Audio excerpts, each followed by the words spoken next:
Everyone, Radhe Radhe. कैसे हैं आप सब? आशा करते हैं सब ठीक होंगे, स्वस्थ होंगे, मस्त होंगे। तो हम भी हैं ठीक। तो मैं काफ़ी दिनों के बाद आज अपना व्लॉग डाल रही हूँ, क्योंकि थोड़ा काम में बिजी होने की वजह से मैं अपना व्लॉग नहीं बना पा रही थी। और बच्चों के एग्ज़ाम भी ख़त्म हो गए थे, लेकिन उनका रिज़ल्ट के बेस पे मैं रुकी हुई थी। तो कुछ घर का काम भी था, तो अब उनका रिज़ल्ट भी आ गया है और भगवान की दया से उनका रिज़ल्ट भी काफ़ी अच्छा ही आया है। तो नवरात्रि भी शुरू हो गए थे, तो घर का काम थोड़ा एक्स्ट्रा भी हो गया था। हस्बैंड हैं, वो नवरात्रि के पूरे व्रत रखते हैं। मैं तो बस नवरात्रि का पहला और आखिरी व्रत ही रख पाती हूँ, क्योंकि थोड़ा घर के काम की वजह से और मुझसे थोड़ा लगातार ये रहे भी नहीं जाते हैं। तो बीच कुछ में जो व्रत होते हैं मैं उनको ही कर लेती हूँ। तो यहाँ पे कर रही हूँ मैं इवनिंग में हस्बैंड के लंच बनाने की तैयारी। तो उनका व्रत है, तो पहले किचन को मैंने अच्छे से साफ़ कर लिया है और उसके बाद ही फिर मैं उनके लिए खाना बनाती हूँ। तो किसी दिन वो कुट्टू की कचौड़ी ले जाते हैं, तो किसी दिन आलू फ्राई ले जाते हैं। ज़्यादा कुछ खास वो खाते नहीं हैं, बस एक टाइम ही खाते हैं। तो अब मैं उनके लिए यहाँ पे आलू फ्राई बना रही हूँ। तो यहाँ से उनका लंच वंच बनाने के बाद फिर उसके बाद ही मैं रोटियों का काम स्टार्ट करती हूँ, क्योंकि जो ये व्रत का खाना है थोड़ा अन्न से दूर ही रख के ही बनाती हूँ, जिससे कि खाना थोड़ा व्रत का ख़राब ना हो और उनका व्रत भी ख़राब ना हो। तो वहाँ से मैंने कर दिया है सारा काम, मैंने उनका लंच तैयार कर दिया है। तो फिर उसके बाद मैं बना रही हूँ यहाँ पे कोफ्ते की सब्ज़ी। तो कोफ्ते बनाने की तैयारी कर रही हूँ। तो पहले मैंने एक लौकी ले ली है, उसको अच्छे से मैं छील लूँगी और फिर उसके बाद इसको मैं धो के अच्छे से साफ़ करके अच्छे से ग्रेट कर लूँगी। उसके बाद ही फिर मैं एक लौकी का ही बनाऊँगी, क्योंकि यही काफ़ी रहेगा। क्योंकि खाने में सिर्फ बच्चे, मैं और पापा ही हैं, तो हमारे लिए तो यही काफ़ी रहती है। क्योंकि आज फिर मेरा भी व्रत था आज शुक्रवार का। तो मुझे भी शाम को एक वक्त खाना खाना होता है, तो मैं शाम को ही खाना खाती हूँ। तो फिर नेक्स्ट डे फिर अष्टमी का व्रत भी हो जाएगा मेरा। तो कई बार ऐसा होता है कि व्रत लगातार ही पड़ जाते हैं। तो फिर उसके बाद मैंने लौकी को ग्रेट कर लिया है और यहाँ पे मैंने उसमें डाल दिया है 2 चम्मच के करीब बेसन। और फिर उसके बाद मैं इसमें सारे मसाले ऐड कर दूँगी। तो फिर सारे मसाले ऐड करके मैंने पहले ही लौकी का पानी निकाल दिया था अच्छे से। तो इसके बाद सारे मसाले डाल के थोड़ा सा नमक इसमें डाल के, और क्योंकि सब्ज़ी में भी डलता है तो अंदाज के अनुसार ही डालना चाहिए, कहीं ज़्यादा ना हो जाए, कम बेशक रह जाए, लेकिन ज़्यादा भी नहीं होना चाहिए, क्योंकि हमारे तो फिर ज़्यादा खाते भी नहीं हैं। तो यहाँ पे मैंने घोल तैयार कर लिया है और कढ़ाई को भी रख दिया है। तो कढ़ाई रख दी है और अब मैं इसमें ये कोफ्ते बना के डाल लूँगी और इनको फ्राई कर लूँगी।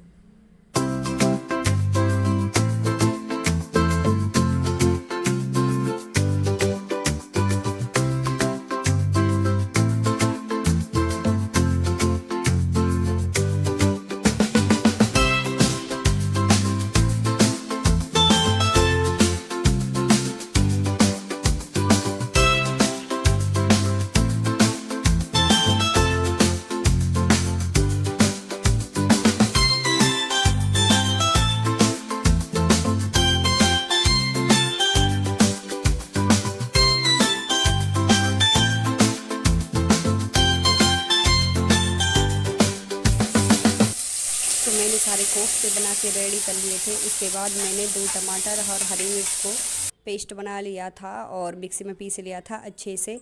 तो फिर उसके बाद यहाँ पे मैंने कढ़ाई रख दी थी, उसमें तेल डाल दिया, गरम हो गया। तो उसके बाद मैंने ये टमाटर का पेस्ट डाल दिया है और सारे मसाले भी ऐड कर दिए हैं।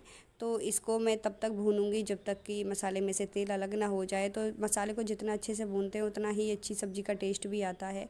तो फिर यहाँ पे मैं मसाला भून रही हूँ और इसको मैं थोड़ी देर के लिए ढक के रख दूँगी और इसे बीच बीच में चलाती रहूँगी कि जिससे मसाला लग ना जाए। तो फिर उसके बाद मैंने देखा है कि मसाला भी अच्छे से भुन गया है और इसके बाद मैं इसमें जो लौकी का पानी है और जो कि कोफ्ते का मैंने घोल बनाया था उसी डोंगे में मैंने पानी डाल दिया था।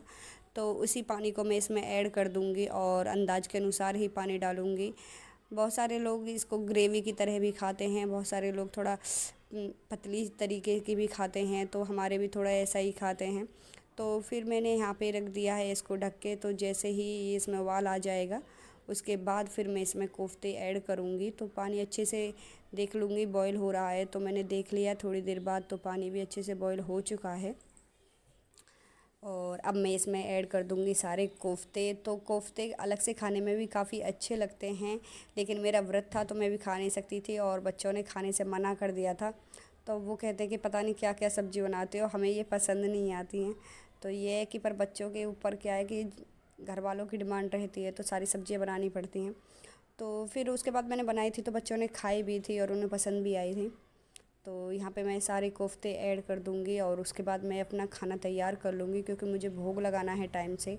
तो ये मेरी डिनर की थाली रेडी हो गई है, तो मैं अपने पहले ठाकुर जी का भोग लगा दूँगी। तो व्रत था तो पहले अपनी माता का भोग लगा के फिर ऊपर की साइड अपने ठाकुर जी का भोग लगाऊंगी। तो उसके बाद घर का सारा काम निपट गया था और फिर मेरे कपड़े रह गए थे तह लगाने के लिए, क्योंकि ये सबसे लास्ट का काम था, क्योंकि आज खाना जल्दी बनाया था व्रत की वजह से, वरना 8 साढ़े 8 के करीब ही खाना बनता है रात को। तो अब खाना बना के मैं पहले ही निपट गई थी, बस पापा रह गए थे, वो जब आएंगे उनके लिए तभी खाना बनाऊंगी। तो उससे पहले मेरे कपड़े पड़े हुए थे तो फटाफट से इनकी तह लगा के रख दूंगी मैं। तो बस आज के इवनिंग व्लॉग में बस इतना ही। तो आशा करती हूँ कि आपको मेरा व्लॉग पसंद आएगा। तो चलिए फ्रेंड्स, आज के व्लॉग में बस इतना ही। तो अगर आपको मेरा व्लॉग अच्छा लगा हो तो प्लीज़ लाइक कीजिएगा और मेरे चैनल पे अगर नए हैं तो चैनल को सब्सक्राइब ज़रूर कीजिएगा। चलिए मिलते हैं कल फिर नेक्स्ट व्लॉग में। तब तक के लिए राधे राधे, जय श्री कृष्ण।